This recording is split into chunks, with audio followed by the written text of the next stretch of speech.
So I'm conscious that not everyone on this call today is going to be a leader in a law firm.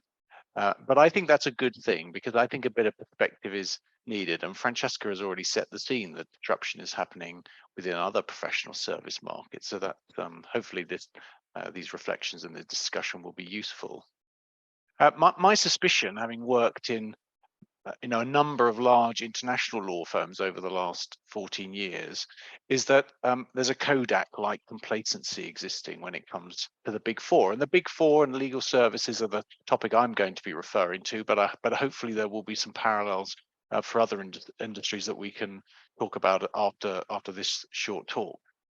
Many law firm leaders, I think that the Big Four and law, that's not a threat to me. But I suspect that audit, accounting, consulting, financial advisory, and risk advisory firm management teams felt pretty much the same in the past. And the Big Four, of course, dominate most of those markets now. Now, the truth is that the Big Four are already big players in the legal market, and many law firm management teams either don't realize that or are choosing to ignore it. You can't be precise as to how large their revenues are if you combined all of the Big Four, the legal arms of the Big Four globally, but it's probably approximating $1 billion globally annually. Now, for the legal market, and I heard this repeatedly when I was at Deloitte Legal, often I would hear, well, they've tried before and they failed then, so what's going to be different this time? But naturally, all big firms, when they're entering markets, have the ability to learn. And there are also signs of change within the wider legal market, which I suspect is probably prevalent in other professional service markets as well, which I think mean that at least in the legal market, that they have a better chance of succeeding this time, getting a bigger slice of the pie. I've often reflected, particularly of the legal market, that the truism that consumers expect services to get better, faster, and cheaper every year doesn't seem to hold sway in the legal market, and I'm not quite sure how much longer that can actually remain the case. Now, the Big Four don't all see the opportunity for the legal market in the same way.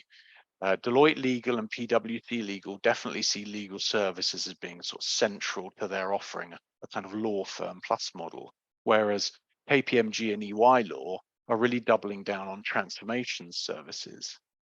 And why, I suppose, the question is, why do the Big Four bother about the legal market, despite the fact that it's obviously a very rich market and very large? Well, they keep persevering, I think, because they see that that the current setup of law firms are not really meeting all of the needs that buyers of legal services actually want. Client research that I saw indicate really that solutions are what clients want, and rather than just the black letter law. And law firms, by and large, don't seem to be interested in actually delivering the solutions that clients need. So I think an arms race is going on where it comes to tooling up with the weapons that you are going to need if you're going to provide the solutions, these legal solutions, these holistic solutions for clients. So let's just quickly see how the two protagonists, old law and new law, match up. So on the new law side, the Big Four have the credibility around consultants, technology leaders, and managed service provision. They've got that in the bag. Have they got the reputation yet for high quality, trustworthy legal services? Probably not yet, but I think they're getting closer. You know, they are hiring good people. You see that in the trade press, every week. Big law firms have the opposite challenge. They're definitely well respected for legal services, but do they have the credibility around management, consultancy, technology leaders, and managed service providers that would the Big Four have a sort of natural brand permission for? Not yet, although very interestingly, for example, DLA recently hired a team of 10 data scientists. So that's an example of the Big Four cooling up, as I would put it. So it's too early to tell, in my opinion, who is going to win. But I think if you are a law firm in law firm management, you should be thinking about how you are acquiring the tools that you are going to need to compete. So if you buy my argument that that buyers do want legal services done differently? What are the challenges that old law faces from new law, and what should they be doing to respond? So I think firstly, the challenges can be summed up in three ways. It's culture, client, and cash. So in comparison to any law firm I've ever worked, Deloitte's culture helps explain its success. And I think that is a key ingredient when you're looking at a big competitor coming into the market. What is the culture and what allows them to succeed? Deloitte, of course, is a firm that foremost helps its clients solve its problems, but it's also much less squeamish about selling.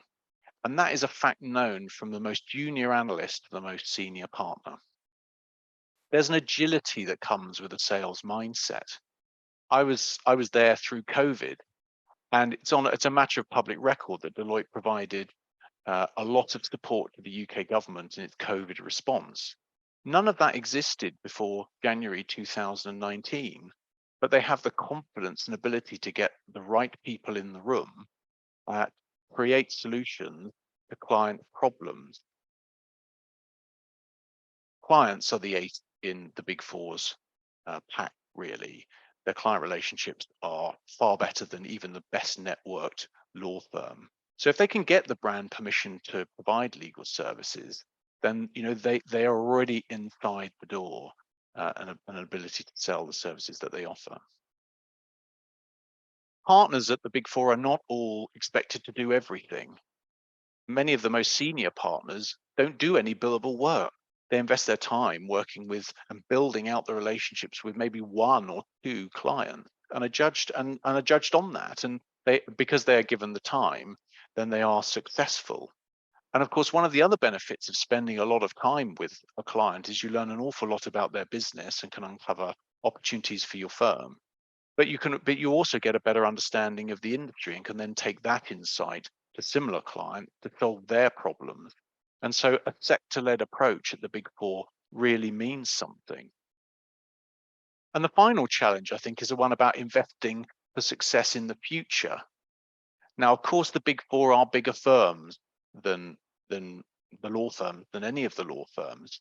But many of the law firms have higher pay than even PwC and Deloitte, and so therefore are still very rich organizations. But in my experience, it's an attitude thing. Deloitte will invest in ideas, for example, that need technology or people or need marketing spend to bring alive. And they're very good at leveraging existing technology, not developing new technology. They're not interested in developing new technology, but leveraging existing technology like Salesforce or even HighQ, which is a legal market staple, to create solutions for clients, which they can then sell in. So in effect, they have R&D. They spend money on R&D, and very few law firms seem to do that. So finally, how should law firms, how should you respond if a new large competitor is threatening your market? Well, it's hard to generalize, but I think these 5 things are important. And I think you need to start talking to your partnership to make sure that they are thinking, contributing ideas, and supporting the change programs that are needed. So the first point is about investing in new ways of delivering services. That might be through technology, that might be through locating people in cheaper locations, or even not using fee earners at all to help deliver the services. I think you need to be confident in developing specific solutions for client problems. You need to be ambitious. You need to be confident, and you need to be unafraid of actually hiring people who are not fee earners. You need to invest in R&D. That involves innovation programs because you need ideas that you want to be able to back. You'll need to sharpen your sales force and invest time in partner relationships. And finally, you need to become more market sensitive. And that could be investing in support teams to help, in research capabilities so that you can actually surface these problems and do something with them, identify the bold plays. So in conclusion, if you're in an upscale finance law firm or you're in a mega M&A firm, then you may be immune to the Big Four. But if you're not, then change could be happening very soon. And I think it's best to be prepared.